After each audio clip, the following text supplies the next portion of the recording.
I would end the diplomatic relations with an anti-American communist tyranny until such time as they actually held a democratic opening in Cuba, allowed people to organize independent political parties, have freedom of the press and freedom of expression.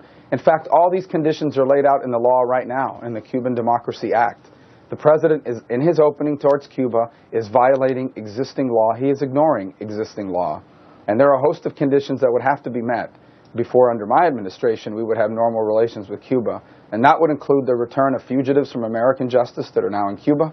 And that would require the political openings that I've outlined.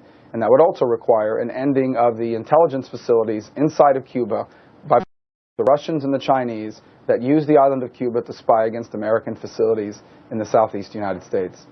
So I'm assuming amidst all that, the U.S. embassy, the Cuban embassy in Washington would be shut down because you would end diplomatic relations. Look, they've had an interest section there for years, and that function will continue.